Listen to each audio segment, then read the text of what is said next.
오늘은 이 목회자의 정체성을 말씀드리면서 오늘 고린도서를 좀 열어가고자 합니다. 목회자가 사역을 하면서 가져야 될 이 중심이 저는 크게 두 가지 있다라고 생각을 합니다. 저는 개인적으로 이것을 목회자의 본질이라고 표현을 하고는 하는데요. 목회자의 본질 두 가지는 첫째로 개인의 신앙의 본질을 지켜가는 것이고, 두 번째로는 목회자의 대상자들의 신앙을 지켜가는 것, 이 두 가지입니다. 그리고 이 두 가지의 조화가 잘 이루어질 때에 좋은 목회를 할 수 있겠다 싶습니다. 제가 개인적으로 생각하는 본질이지만 대부분 이 성도 개인과 교회 관계에서도 통용되는 신앙의 본질이니까요. 함께 이야기 나누면서 같은 생각을 나누시면 좋겠다 싶습니다. 먼저 개인의 신앙의 본질을 지키는 것에는 어떤 것이 있을까요? 여러 가지를 이야기해 볼 수 있지만 그 말씀의 자리와 사역의 사명의 자리, 이 개인의 신앙도 이 두 가지로 함께 생각해 볼 수 있습니다. 목회자에게 있어서 말씀은 사역의 장이 아니라 개인의 영성의 장이 되어야 하죠. 이 말씀이 목회자의 시간에서 소홀히 여겨지는 순간 더 이상 목회자로서의 존재의 의의가 사라지게 됩니다. 그렇게 목회자들은 늘 이 말씀이 나의 영성을 늘 노크하도록, 그리고 예수 그리스도의 말씀, 하나님의 말씀이라는 이 귀중한 보배를 담아내는 그릇이 자신이라는 것을 늘 깊이 자각할 때에 목회자로서의 본질을 잘 유지해 갈 수 있습니다. 또한 사명의 자리를 잘 기억해야 합니다. 제가 안수받기 전에 이런 고백을 했습니다. 주님, 제가 목사가 되는데 제가 해야 될 일 꼭 한 가지만 남겨주십시오. 왜냐하면 혹시나 목회자로 부름은 받았는데 목사가 되고 나서 사역지가 없거나, 때로는 목사가 되고 나서 할 일도 없거나, 때로는 능력이 나에게 없으면 쓸모없는 목사가 될 것 같아서 저는 그것이 목사 안수 받는 날 굉장히 중요한 큰 기도의 제목이었습니다. 그리고 목회자는 어느 순간이라도 내게 주어진 사명이 무엇인지를 발견할 수 있는 영적인 자각을 가지고 있어야 됩니다. 그래서 내게 주어진 사명의 자리가 어디인지를 늘 발견하고 그것을 따라 한 걸음 한 걸음 나아갈 때에 그것이 목회자 개인의 신앙과 영성을 위해서 존재적 가치를 제시하게 되는 것입니다. 자, 그러면 목양의 대상들, 이 목회자가 목양의 대상들에게 가져야 되는 이 목회의 본질은 또 어떤 것일까요? 이런 겁니다. 여러분들이 생각하기에 저는 여러분에게 어떤 목사였으면 좋겠습니까? 이렇게 물어보면 딱 맞을 것 같아요. 각자마다 저에게 바라는 목회자상이 다 다르겠지만 목회자인 저의 입장에서 저의 부르심의 사명 가운데는 크게 두 가지를 이야기해 드릴 수 있을 것 같습니다. 첫째는 저는 여러분이 하나님을 만나시도록 부름받았다, 이런 고백이 있습니다. 여러분들은 제 영향력 아래, 여러분들은 한 사람 한 사람을 저의 영향력 아래 묶어두는 것이 저의 목적이 아니라 저의 모든 목회 사역을 통해서 여러분들이 스스로 하나님을 만날 수 있는 자리로 나아가는 그 통로 역할을 제가 목회 기간 내내 일들을 감당을 하면 좋겠다, 그런 사명과 또는 기도의 제목이 저에게는 있습니다. 그래서 지난번에도 한번 말씀드린 기억이 있습니다. 여러분들이 강현우 목사를 어디서든 또 언제든 기억할 때에 좋은 목사님이야, 재밌는 목사님이야, 뭐 이런 기억은 그냥 잊어주셔도 좋은데 이거 하나만 기억하셨으면 좋을 것 같아요. 나는 강현우 목사님을 통해서 하나님을 만났어. 아마도 이것이 여러분들이 저에게 있어서 가장 큰 기쁨을 선물할 수 있는 그런 요소가 아닌가 싶습니다. 그래서 우리 교회가, 제가 우리 교회를 왔을 때 친정 같은 교회, 이런 이야기를 참 많이 들었어요. 아마도 원로 목사님이 늘 하시던 말씀이 아닌가 싶기도 하고, 또한 한때 교회의 구호가 아니었나 또 싶기도 합니다. 아마 그럴 거예요. 여러분들에게 우리 원로 목사님이 친정 같은 아버지이고 그런 목회자였다면 우리 청년들에게 저 또한 그렇지 않을까 싶습니다. 그죠? 제가 여러분들에게 친정 같은 아버지가 되기는 좀 어려울 것 같고요. 그죠? 우리 청년들보다 제가 한 20살 또 15살 많다 보니까 우리 청년들이 여러분 나이가 되면 강현호 목사를 기억할 때 우리 목사님은 친정 같은 아버지셔서 그렇게 기억하는 것도 참 저는 좋지만, 그러나 그것보다 저는 더 기억되고 싶은 것은 강현호 목사님을 통해서 하나님을 만났어. 강현호 목사님을 통해서 하나님을 만나는 방법을 내가 깨달았어. 저는 이것이 목회자를 향한 가장 커다란 칭찬이 아닌가 생각을 해보게 됩니다. 그러려면 여러분들이 저에게 좀 협조해 주셔야 됩니다. 뭐냐 하면 교회가 준비하는 많은 신앙과 영성의 훈련, 또 성경 읽기나 나중에 이제 기도 훈련도 함께 나눌 텐데요. 그 모든 훈련에 여러분 반드시 동참해 주셔야 됩니다. 그죠? 나누는 게 있어야 공감대도 있고, 공감대가 형성이 돼야 강현호 목사가 바라보는 하나님을 여러분에게 소개시켜 줄 텐데, 정말로 죄송합니다만 주일 예배만 참석하시는 분들은요, 제가 10분의 1도 못 전해드리는 것 같아요. 그러니까요, 그 나머지 시간들에 열심히 참석해 주셔서 도대체 강현호 목사가 바라보는 하나님은 어떤 분인가, 강현호 목사가 소개시키고 싶은 그 하나님은 어떻게 만나는가를 계속해서 저와 함께 귀한 영성 훈련을 쌓아가셨으면 좋겠다 싶습니다. 자, 둘째로 저희 목회는 위로하는 목회였으면 좋겠다 하는 기도가 있습니다. 오늘 바울이 고린도후서 1장에서 하나님을 이렇게 부릅니다. 3절과 4절 말씀인데 우리 성경을 통해 다시 한번 읽어보겠습니다. 찬송하리로다. 그는 우리 주 예수 그리스도의 하나님이요 자비의 아버지시요 모든 위로의 하나님이시며 우리의 모든 환난 중에서 우리를 위로하사 우리로 하여금 하나님께 받는 위로로서 모든 환난 중에 있는 자들을 능히 위로하게 하시는 이시로다. 아멘. 여기서 목회자가 뭐 하는 사람인지를 잘 드러내고 있는 중심 구절인데요. 목회자는요, 하나님의 위로를 받는 사람입니다. 그리고 하나님께 받은 이 위로를 누구에게요? 목회 대상자들에게 전하는 사람입니다. 그래서 이 목회의 대상자가 하나님을 위로 가운데 만나서 목회자를 통하지 않고도 하나님의 위로가 직접 이 성도와 가정 가운데 흘러가게 하는 그 믿음의 통로, 위로의 통로가 목회의 본질 중에 하나일 것입니다. 그래서 하나님의 위로를 소망하게 하는 통로, 여러분 이것이 제가 여러분에게 들려드린 목회자로서의 본질일 것입니다. 성도님들을 그래서 위로하고 권면하며 그것이 함께 이 이야기를 나눌 때에 여러분들과 제가 하나님의 위로를 직접 만날 수 있는 우리 영혼의 치료가, 또 영혼의 위로와 평강이 늘 우리 안에 이렇게 충만했으면 좋겠습니다. 여러분 그러니까요, 저를 위해서 늘 기도하셔야 돼요. 강현호 목사가 딴짓하지 말고 말씀에 바로 서 있도록, 그리고 늘 위로의 통로로서 잘 권면하고 또 잘 기도하는 사람이 될 수 있도록 여러분이 기도해 주셔야지 저는 저의 사역들을 잘 감당할 수 있겠다 싶습니다. 기도 부탁드립니다. 제가 왜 이렇게 길게 장황하게 목회자의 정체성에 대해서 이야기했을까요? 제 입장을 이야기하는 의도는 아주 그냥 1%만 있고요. 사실 고린도 후서를 통해서 보여지는 말씀의 중심이 제가 들은 이 4가지가 다 이 안에 들어있기 때문에 그렇습니다. 고린도 후서는요, 교회를 향한 교리적인 서신이 아니라 목회자의 마음, 목회자의 심장을 통해서 목회자가 어떤 사람인지, 그리고 성도가 어떤 위로를 누려야 하는지를 목회자의 바울의 심장으로 쓴 서신이다라는 별명을 가지고 있습니다.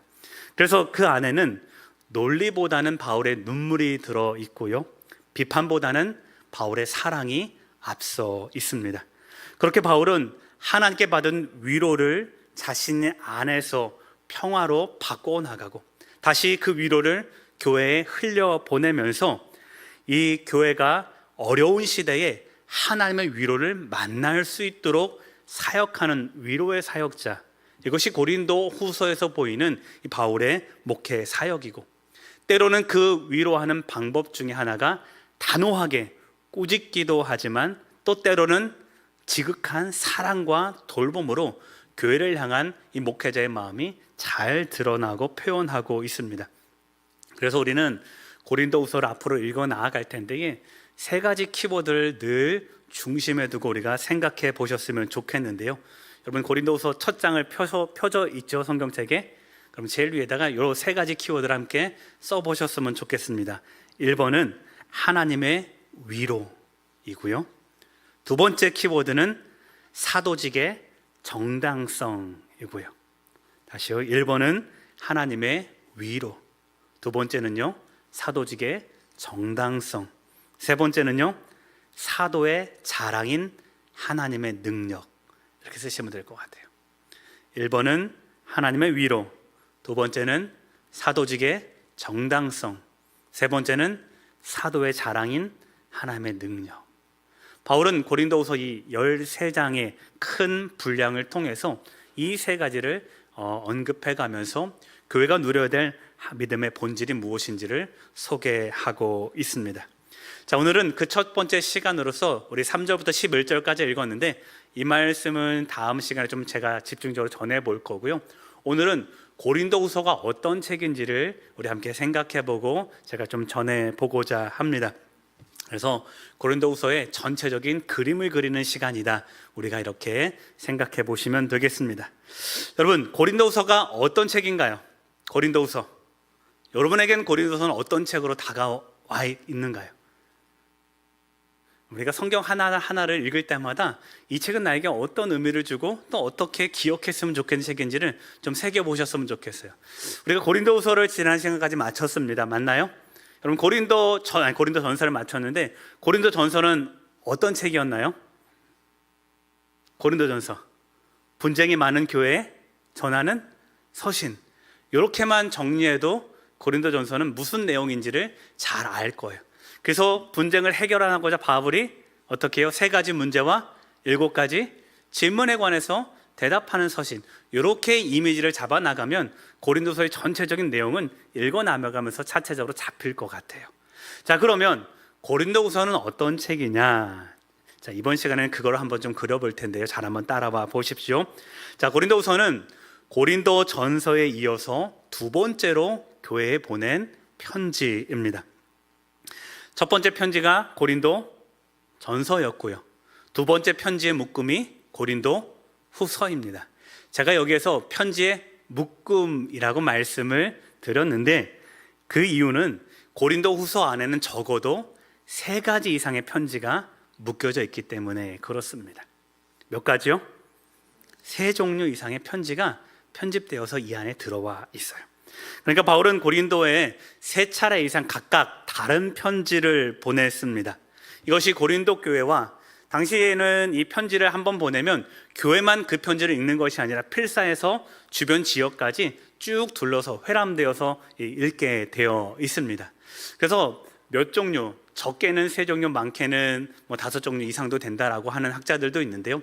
그렇게 여러 편지들이 돌아다니다가 어떤 신앙의 본질 위에 교회를 든든히 세우고자 하는 의도를 가지고 편지를 모아서 하나의 긴 13장짜리 서신으로 만들게 되었는데, 그렇게 성경이 구성되어서 오늘 우리 손에 들려진 게 어떤 말씀입니까? 고린도 후서가 되는 것입니다.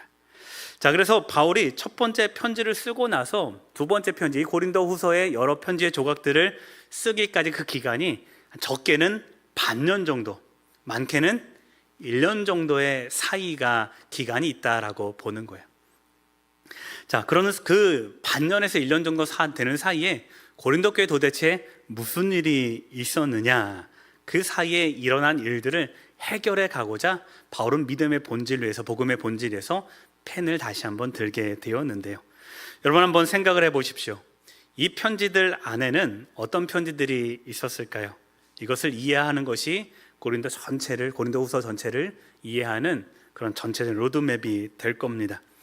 자, 이것도 한번 적어보시면 좋을 것 같아요. 첫 번째 편지는요, 화해의 편지라고 부릅니다. 화해의 편지. 두 번째 편지는요, 눈물의 편지가 이 안에 있습니다. 화해의 편지, 눈물의 편지, 또 어떤 편지가 있냐면 연보를 위한 편지. 우리 고린도전서 16장 다룰 때 나눴죠. 연보를 위한 편지. 고린도 후서는 적어도 요 세 가지만 알면 될 것 같아요. 그 이상은 저도 말씀드리기 좀 제가 잘 몰라서 제가 아는 바 가장 잘 소개할 수 있는 거는 요 세 가지 정도인 것 같습니다. 어떤 편지가 있다고요? 화해의 편지, 눈물의 편지, 연보를 위한 편지. 자, 이제 하나씩 한번 소개를 해 보고자 합니다. 자, 화해의 편지, 눈물의 편지, 연보를 위한 편지, 이 세 개가 하나에 묶였는데, 여러분, 제일 먼저 바울은 고린도 교회 전서를 보내고 나서 그 이후에 반년이 지난 다음에 어떤 편지를 제일 먼저 보냈을까요? 이 세 편지 중에, 자, 찍으시면 됩니다. 세 가지 중에 하나. 어떤 편지를 제일 먼저 보냈을까요? 화해 편지 제일 먼저 보냈을까요? 자, 화해 편지 한번 손들어 보시죠. 자, 눈물의 편지, 연보를 위한 편지. 다행히 연보를 위한 편지는 없네요. 자, 제일 먼저 눈물의 편지를 보냈습니다. 자, 이 편지의 언급이 2장 4절에 언급이 돼요. 우리 고린도후서 2장 4절 우리 말씀 같이 한번 읽어보겠습니다. 내가 마음에 큰 눌림과 걱정이 있어 많은 눈물로 너희에게 썼노니 이는 너희로 근심하게 하려 한 것이 아니요 오직 내가 너희를 향하여 넘치는 사랑이 있음을 너희로 알게 하려 함이라. 아멘. 자, 뭘로다가 편지를 썼대요? 눈물로. 그래서 동그라미를 쳐보시면 그래서 눈물의 편지가 보내졌겠구나라고 생각하는, 이 말씀을 근거로 이 편지 위에 1장부터 7장까지 섞여 있는 이 편지는 화해 편지라고 부르는데, 화해 편지 위에 이전에 눈물의 편지를 썼겠구나라는 생각이 이 말씀을 근거 때문에 생겨나는 것입니다. 자, 눈물의 편지를 부르는데 눈물의 편지는 10장부터 13장까지의 편지 내용을 가리키고 있는 것입니다. 이 편지의 내용을 보면 바울의 적대자들이 등장합니다. 어떤 적대자들이냐 하면, 우리가 알다시피 고린도 교회는 문제가 많은 교회였습니다. 맞나요? 이 문제 많은 교회, 이 내용도 겪고 외부적으로도 유대인들의 막 압력도 많이 있었을 텐데, 자, 그것 때문에 바울은 먼저 서신을 보냈습니다. 먼저 보낸 서신이 뭐라고요? 고린도 전서. 이 편지를 받은 교회에서 이 문제들이 해결되었을까요? 해결되지 않았을까요? 둘 중에 하나만 찍어보십시오. 자, 고린도 전서를 받은 교회가 이 편지를 읽고 회람하고 기도도 엄청 많이 했습니다. 자, 그러면 교회에 있는 많은 문제들이 해결이 됐습니까? 안 됐습니까? 어느 정도 됐어요. 어느 정도 해결이 됐어요. 그래서 교회가 이제 진정되기 시작을 합니다. 그렇게 반년 내서 1년의 시간이 흐른 거죠. 자, 그런데 얼마 후에 또 다른 문제가 하나 발생이 되는 겁니다. 위에서 잠시 언급해 드렸는데, 사태가 어느 정도 진정이 되고 한 반년에서 1년쯤 지나자, 당시 목회는요, 목회자 한 명이 상주에서 목회를 돌보는 시대가 아니라 목회자가 많이 없었기 때문에 이렇게 순회하면서 설교하고 가르치고 이렇게 다니던 방식이었습니다. 바울이 그곳을 떠나서 에베소에 있는 그 사이에 누가 들어왔느냐? 유대 그리스도인들이 들어왔어요. 유대계 그리스도인들이, 유대주의 그리스도인들이 이 안에 들어왔어요. 우리 이름만 봐도 어떤 분위기인지 알죠? 그래서 이들이 무엇을 가르쳤냐 하면, 보통 유대인들이 뭘 자주 주장을 해요? 율법을 지켜야 된다는 주장을 하는데, 이들은 예수를 믿고서도 똑같은 일들을 주장을 했습니다. 예수로 구원받는 건 맞긴 맞지만 그거가 담부가 아니다. 예수로 구원을 받았다면 그 표가 있어야 될 거 아니냐. 그 표를 뭘로 다 여기자 했던 거예요? 율법을 얼마나 지키냐 마느냐, 그걸 가지고 한번 판단해 보자라고 여겼던 거죠. 자, 그들이 어떤 복음을 전했는지 그들의 특징을 좀 몇 가지를 정리해 봤는데요. 화면을 통해서 한번 같이 읽어보겠습니다. 1. 시작. 율법 중심적 신앙, 하나님의 은혜보다 율법의 행위를 더 강조한다. 2.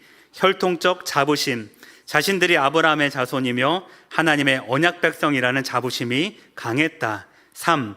배타적 태도, 이방인 그리스도인들을 완전한 신앙인으로 인정하지 않았다. 4. 교회 내 권위 추구, 자신들이 예루살렘 교회, 야고보, 베드로 등과 연결되어 있다는 점을 내세워 바울의 사도권을 약화시키려 했다. 그런 거죠. 고린도 교회는 유대 땅에 있습니까? 아니면 이방 땅에 있습니까? 이방 땅에 있기 때문에 이방인들이 그 안에 주 멤버 구성원인데, 우리 3번을 보면 어떻게 해요? 이방인들을 완전한 그리스도인으로 알아요? 아니면 반쪽짜리 그리스도인으로 아는 거예요? 반쪽짜리로 아는 거예요. 왜요? 이들은 율법을 모르고 율법을 지킬 마음도 없기 때문에. 그래서 이들이 교회 안에 들어오는 거죠.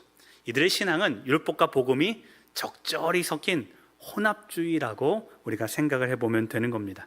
예수 믿는 것도 중요하지만 그것만큼 뭐가 중요한 겁니까?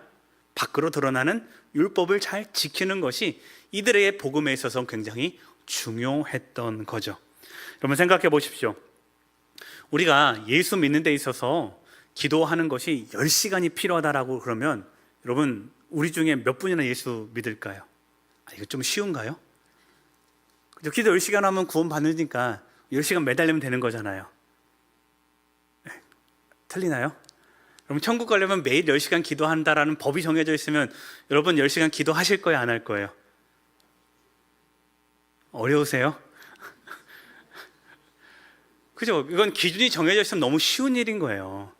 믿음에 있어서 기준이 정해지면 쉬운 일이에요. 그거 하면 되거든요. 기준이 없으니까 어려운 거예요. 오히려 더. 그래서 기준이 없는 게 율법이 없는 게 복음을 유지하는 게 훨씬 더 어려워요. 자, 생각해 보십시오. 바울이 에베소에 머무는 동안 이런 사람들이 교회로 와서 찾아왔어요. 그리고 자신들의 복음으로 가르치고 설교하고 성경 공부하고 그랬다고 한번 생각을 해 보십시오. 그럼 교회가 믿음에서 흔들릴까요? 안 흔들릴까요? 안 흔들려요. 그럼 고린도 교회를 너무 이렇게 무시하지 마세요.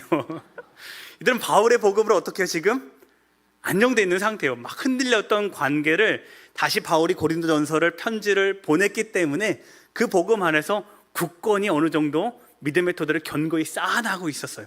그때 이 적대자들이 와서 유대계 그리스도인들이 와서 다른 복음을 전하니 교인들이 뭐라고 생각하겠어요? 우리 바울 선생님은 그렇게 전하지 않았다. 왜요? 방금 그 편지를 받아서 또 읽고 또 읽고 몇 년 동안 읽었어요? 1년 동안 열심히 읽었거든요. 그 복음만. 그러니까 이들이 전하는 복음은 맥히지가 않는 거예요. 자, 그래서 이들이 작전을 바꿉니다. 새로운 공략법을 준비를 해요. 어떻게 공략을 할까요? 이런 거예요. 메시지가 강력하면 누구를 공격하면 돼요? 메신저를 공격하면 되는 거예요. 메시지가 견고하게 교인들 마음 가운데 확고히 자리 잡고 있으니까 누구를 공격하면 되는 거예요? 메신저인 바울을 공격하면 되는 거예요. 그래서 바울의 사도성을 공격하기 시작합니다. 어떻게 공격했느냐? 이것도 한번 적어와 봤어요. 같이 한번 읽어보겠습니다. 시작. 바울이 진짜 사도냐? 사도라면 추천서가 있어야 하지 않느냐? 바울이 참 사도라면 왜 유대인이 아니라 이방인에게까지 와서 이방인의 사도라고 자청하겠느냐? 그를 봐라. 그가 복음을 자랑하지만 실제로 자랑할 게 없지 않느냐? 육신의 질병도 있고 환난도 당하고 사례비도 없이 이곳에 있지 않느냐? 이렇게 바울을 공격하기 시작하는 거예요. 자, 제가 여러분에게 있어서 매주 바른 복음을 전하려고, 바른 말씀을 전하려고 굉장히 저도 노력을 하고 있어요. 자, 여러분이 저랑 10년, 20년 막 이렇게 함께 말씀을 나누고 같이 영성을 공부한다고 치면 여러분 믿음이 견고해질까요? 안 해질까요? 누가 가르친 대로? 그죠? 강남 목사 가르친 대로 이렇게 될 거잖아요. 맞나요? 자, 근데 그걸 흔들게 하는 방법이 있어요. 뭐 할까요? 저를 흔들면 되는 거예요. 봐라, 강남 목사 저렇게 키 큰데 그죠? 반대로 저 키 작은 놈이 뭘 가르치겠느냐? 정말 이렇게 바울 대머리지 않느냐? 이런 식으로 인신공격까지 들어갔어요. 강현호 목사 봐라, 그가 쓴 책은 조금 단단해 보이지만 맨날 말도 실수하고 그러지 않느냐? 실제로 바울을 공격한 그는 글로는 그죠? 강하나 말로를 하면 그런 이야기가 주변 머리가 아마 없었던 것 같아요. 말하는 데 있어서 바울을 그런 식으로 공격을 하는 거예요. 자, 그렇게 되니 교회가 어떻게 됐을까요? 흔들렸을까요? 안 흔들렸을까요? 이번에는 흔들렸어요. 자, 이런 흔들릴 때에 바울이 고린도 교회를 잠깐 방문할 기회가 있었어요. 고린도 전서를 보내놓고 바울이 이제 어떻게 교회가 회복되고 있나 잠시 방문했었는데 2장에 이것도 언급됩니다. 짧게 방문한 그때 바울이 충격받아요. 자기가 잘못된 복음을 전하는, 왜곡된 복음을 전하는 전도자가 되어 있는 거예요. 바울의 마음이 어떨까요? 어떨까요? 여전히 교회가 사랑스러울까요? 아니면 막 주먹을 꽉 쥐고 막 울분을 토할까요? 그게 아까 우리가 읽었던 2장 4절. 바울이 뭘로 편지를 쓰는 거예요? 눈물로 편지를 쓰게 된 원인이 거기에 있는 거예요. 바울은요, 감정이 지금 격해져 있는 거예요.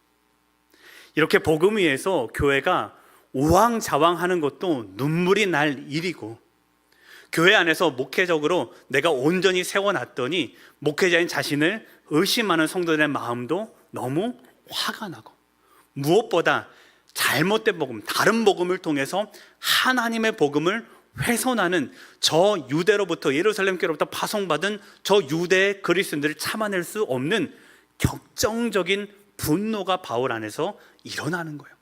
너무 이 분노가 일어나다 보니 뭐까지 흘리는 거예요? 눈물까지 흘리게 되는 거예요. 그래서 바울의 첫 번째 보냈던 편지가 눈물의 편지가 되는 것입니다. 자, 그러나 바울은 이 눈물로만 편지를 쓰는 것이 아니라 반대로 어떻게 해요? 자신의 사도적 정체성이 어떤 것인지를 드러내는 차근차근한 말로 나의 사도됨이 어떤 것인지를 자랑을 하고 성도들이 자신의 사도성을 알아주기를 원합니다. 그래서 여기에 그 유명한 말씀, 내가 부득불 자랑할진대 나의 약한 것을 자랑하노라 하는 말씀이 바로 여기에 중심 키워드가 되는 것입니다. 이제 이 말씀을 함께 읽어 나갈 겁니다. 흥분되시지 않나요? 저는 이렇게 말씀을 함께 누가 소개를 받고 같이 읽자 그러면 너무 좋더라고요. 제가 처음 대학교 입학을 해서. 여러분, 이런 의도로 쓰여진 말씀이 10장, 11장, 12장, 13장 이렇게 4장에 걸쳐져 있습니다. 우리 이런 의도를 잘 기억하시고 있다가 고린도후서의 마지막은 그런 의도 가운데 쓰여져 있구나, 이렇게 기억해 주셨으면 좋겠습니다. 자, 두 번째는 어떤 편지일까요? 첫 번째는 눈물의 편지가 보내졌고, 두 번째는 어떤 편지가 보내졌을까요? 네, 맞습니다. 화의 편지가 보내졌습니다. 눈물의 편지를 쓰고 나서 고린도 교회를 보낼 때 이 편지를 누군가가 가져갔어요. 누가 가져갔냐면 디도라는 바울의 제자가 가지고 갔습니다. 편지를 디도 편에 보내놓고 바울은 지금 기다리고 있는데 바울의 마음이 어떨까요? 행복하게 기다릴까요? 노심초사했을까요? 노심초사하는 거죠. 여러분, 이 목회자의 심정을 좀 이해해 주셨으면 좋겠습니다. 디도를 통해서 편지를 보냈는데 바울의 마음은 두근반 세근반 하는 거죠. 왜? 고린도 교회가 결코 편한 교회는 아니거든요. 바울 자신도 얼마나 모멸감을 느꼈기에 잠깐 머물고 피했습니까? 그런데 바울의 제자가 갔거든요. 편지만 들고 간 것이 아니라 바울의 영적인 권위를 입어서 어느 정도 이 사태를 진정시키려는 목회적인 의도를 가지고 디도가 들어갔거든요. 그러면 교회 안에 바울을 여전히 반대하는 사람에 의해서 디도가 고난을 받을까요? 안 받을까요? 그런 것이 막 염려가 되는 거예요. 더군다나 자신이 보낸 이 편지를 통해서 교회가 또 더 오해하면 어쩌지라는 마음 또한 바울은 있었을 것입니다. 그렇게 에베소에서 기다리던 중에 에베소에서 이 데메드리오라는 사람이 이런 사건을 하나 일으켜서 바울을 핍박하기 시작을 해요. 그래서 그것 때문에 에베소에 있지 못하고 이 마게도냐 지역으로 좀 북쪽으로 올라가게 됩니다. 자, 마게도냐에서 바울이 도착해 보고 나서 기다리는데 누가 도착해요? 디도가 드디어 도착을 했습니다. 그리고 나서 그가 편지를 한 통 들고 오고 또 기쁨의 소식을 전하는 겁니다. 이것이 7장 6절과 7절 말씀인데 같이 읽어보겠습니다. 그러나 낙심한 자들을 위로하시는 하나님이 디도가 오므로 우리를 위로하셨으니 그가 온 것뿐 아니요 오직 그가 너희에게서 받은 그 위로로 위로하고 너희의 사모함과 애통함과 나를 위하여 열심 있는 것을 우리에게 보고함으로 나를 더욱 기쁘게 하였느니라. 아멘. 디도가 온 것이 바울에게 너무 기뻤던 거예요. 디도의 안전한 것이 더욱 기뻤고, 그것보다 더 기쁜 게 뭐예요? 디도가 가져온 소식 때문에. 어떤 소식이에요? 이제 교회가 거짓에 넘어간 것을 회개하고 다시 올바른 복음 가운데 거했다라는, 교회가 믿음을 다시 한번 회복하고 교회가 다시 온전한 복음에 놓였다라는 소식을 디도가 들고 오니 목회자는 그 하나로 너무 기쁘고 또 감사했던 것입니다. 여러분, 단순히 인간적인 관계가 회복돼서 기뻐하는 것이 아니라 무엇 때문에요? 그죠? 회개했기 때문에. 그래서 여기에서 그 유명한 말씀이 또 하나 나오죠. 하나님의 뜻대로 하는 근심은 어떻게 해요? 회개하는 열매를 맺게 한다라는, 여러분, 그 말씀이 바로 여기에서 등장하게 되는 것입니다. 자, 그 마음으로 교회를 다시 편지를 하게 되는데, 서로 이제 화해하고 서로 이제 감싸 안아주자, 이런 의도를 가지고 그런 내용의 편지가 1장부터 7장까지 이어지게 되는데, 이것이 두 번째 보낸 편지, 화해의 편지의 내용입니다. 자, 세 번째는 어떤 편지일까요? 연보를 위한 편지입니다. 우리가 고린도 전서 16장에 살펴보았던 것처럼 예루살렘 교회의 환난과 기근을 위해서 연보 모금 편지를 하게 됩니다. 고린도후서 9장 5절인데요, 연보의 자세가 어땠는지 이 말씀 통해서 간단히 한번 보겠습니다. 9장 5절입니다. 그러므로 이 형제들로 먼저 너희에게 가서 너희가 전에 약속한 연보를 미리 준비하게 하도록 권면하는 것이 필요한 줄 생각하였노니, 이렇게 준비하여야 참 연보답고 억지가 아니니라 라고 하면서 9장 8장과 9장 이 두 장을 통해서 복음을 위한 어떤 태도와 어떤 마음으로 함께 교회의 연합과 일치를 이뤄나갈지를 이렇게 권면하고 있습니다. 자, 눈물의 편지가 쓰였고 화해의 편지가 쓰였고 마지막으로요, 연보를 위한 편지가 쓰였습니다. 자, 그런데 왜 순서는 화해의 편지가 제일 먼저 왔을까요? 저도 잘 몰라요. 저도 잘 모르는데 생각해 보는 거예요. 아마 이러지 않았을까? 여러분, 제가 편지를 딱 보냈어요. 이낙연 권사님께 편지를 딱 보냈어요.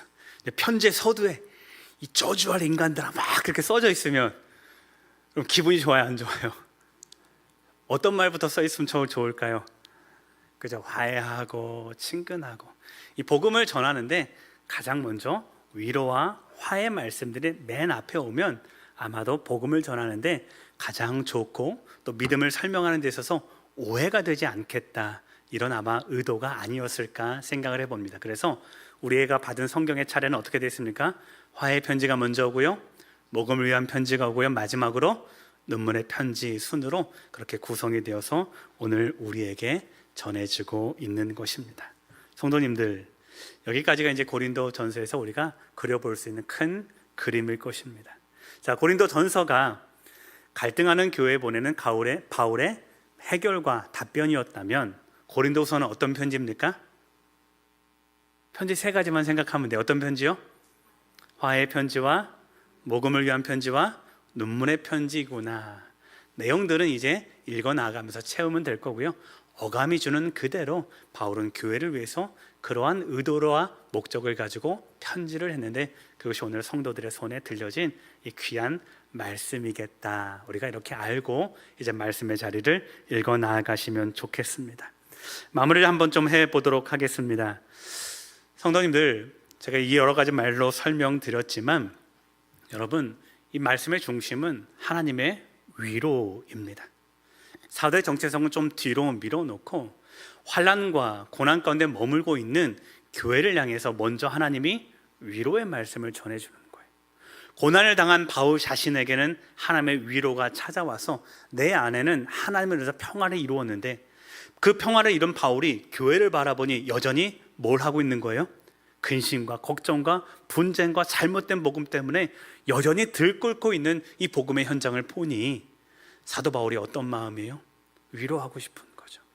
그래서 오늘 우리가 읽었던 말씀처럼 하나님의 위로, 모든 환난 가운데서 우리를 건지시는 하나님의 위로가 너희 가운데 온전히 임하기를 기원한다라는 말로 편지의 시작이 되고 편지의 마무리가 그렇게 끝나는 것이 여러분 고린도 후서의 말씀입니다. 저는 이 말씀으로 우리 성도들의 삶의 자리도 함께 돌아보는 복된 은혜의 시간이 되었으면 좋겠습니다. 여러분, 우리의 삶의 자리도 눈물의 자리일 것입니다. 우리의 삶도 때로는 고통과 하나님께 호소하지 않으면 무너질 수밖에 없는 연약함일 것입니다. 그러나 우리 한 가지를 기억했으면 좋겠습니다. 하나님의 위로가 오늘 여러분들 가운데 늘 함께 머물고 계십니다.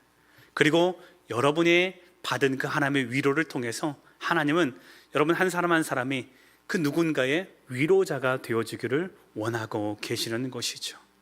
고린도 교회가 바울의 위로로 하나님의 위로를 만났듯이 우리 서로도 공동체 가운데 끼치는 하나님의 위로를 통해서 서로를 돌볼 수 있는 위로의 공동체, 또 서로가 함께 받은 그 위로를 통해서 우리를 위로하시는 하나님의 위로의 말씀으로 우리 내면과 우리 모든 영성을 충만케 채워가는 위로하는 백성이요 또 위로의 하나님을 섬기는 찬양하는 백성들로 온전히 서가기를 주님의 이름으로 축복합니다. 오늘은 찬양을 좀 먼저 해보도록 하겠습니다. 우리 주는 완전합니다 라는 찬양을 하고 우리 기도를 할 텐데요, 우리의 연약한 자리에서 우리를 완전하게 이끄시는 그 하나님의 위로하심을 고백하면서 우리 찬양을 통해서 같이 하나님께 영광 올려드리도록 하겠습니다.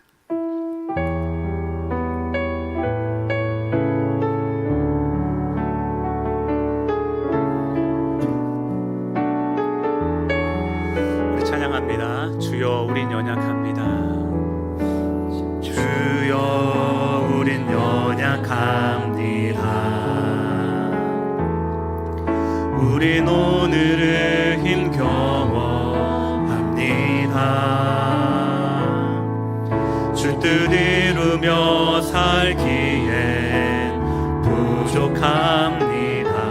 주인 우린 연약함, 주여 우린 넘어집니다.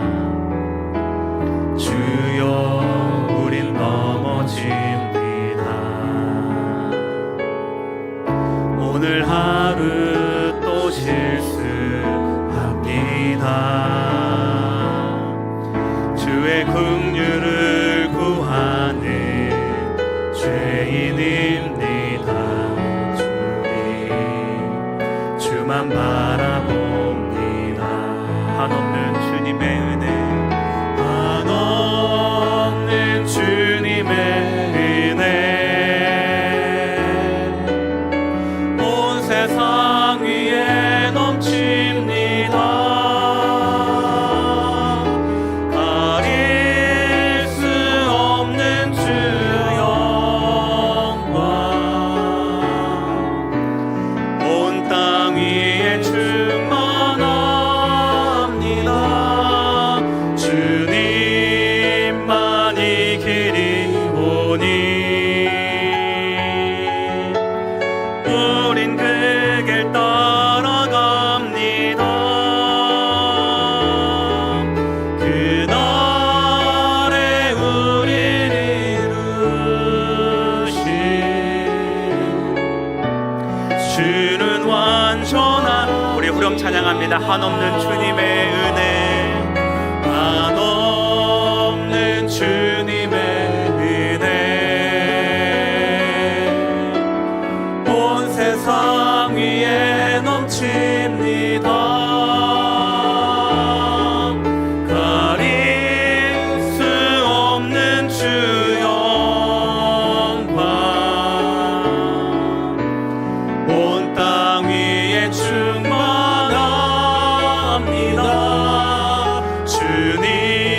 주님만이 길이 오니 우린 그 길 따라갑니다.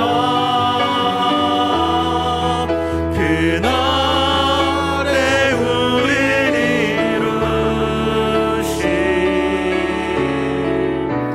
주는 완전합니다. 우리 말씀을 기억하며 함께 기도하겠습니다. 하나님, 이제 고린도서를 읽습니다. 날마다 말씀을 깨닫게 하는 지혜를 허락하여 주시옵소서. 하나님의 위로가 필요합니다. 깊은 하나님의 위로를 경험하게 하여 주시고 눈물에서 위로로 다시 사명의 자리로 나아갈 수 있는 하나님 성도의 삶의 자리 될 수 있도록 인도하여 주시옵소서. 우리 오늘 들은 하나님의 묵상의 은혜를 기억하며 함께 기도하겠습니다. 사랑하는 주 하나님 아버지, 오늘 주의 말씀을 다시 한번 깨닫고 돌아보게 됩니다. 하나님, 교회 가운데 보내진 아버지 편지를 통하여서 오늘 우리에게 말씀하시는 하나님의 위로를 듣습니다. 여전히 우리의 삶의 자리는 하나님 눈물을 흘릴 수 있는 자리입니다. 하나님, 우리가 고난당하며 환난당하는 그때에 아버지, 그러나 그 자리에서 우리를 위로하시는 하나님의 위로하심과 평강 주심이 날마다 교회와 성도와 가정 가운데 머물고 약속한 은혜의 토대임을 우리가 믿음으로 고백합니다. 주님, 날마다 이 말씀의 은혜를 깨닫게 하여 주시옵소서.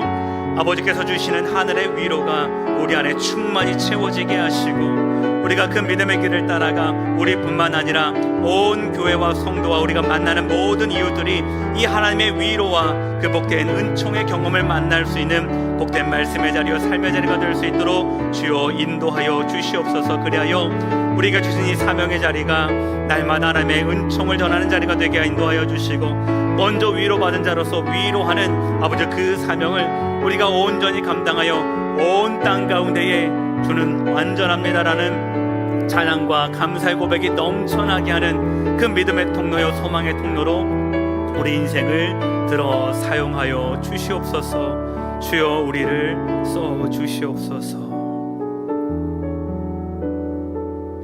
사랑하는 주 하나님 아버지, 오늘 말씀을 통하여서 하나님의 위로를 깨닫습니다. 오늘도 우리의 삶의 자리가 오해되고 환난과 고난 가운데에 억압받는 자리이며, 때론 하나님 잘 살아간다 하지만 염려스러운 자리입니다. 그런 하나님, 우리를 위로하시는 하나님 위로, 모든 환난 가운데에 위로로 임하시는 그 하나님의 풍성한 위로가 우리 모든 성도들의 삶의 자리에 가득 임하도록 인도하여 주시옵소서. 이 위로를 붙잡고 살아갈 때에 우리만 회복되는 것이 아니라 우리 또한 교회와 성도와 또한 이웃하는 모든 관계 가운데에 하나님의 위로를 풍성히 전하는 하나님 복된 주의 사자들 될 수 있도록 인도하여 주시고, 그 사명의 자리를 잘 감당할 때에 주의 완전함을 온 땅 가운데 증언하는 증인의 사명자로 살아갈 수 있도록 인도하여 주시옵소서. 이제 고린도 후서 말씀을 듣습니다. 깨닫게 하시는 하나님의 지혜가 우리 모두에게 충만히 임하여 주시며, 주의 말씀을 깨닫고 날마다 말씀 안에서 행복해하는 복된 성도의 삶 되도록 우리 가운데 은혜 더하여 주시옵소서. 감사하며 축복하며 존귀하신 예수님 이름으로 기도드립니다. 아멘.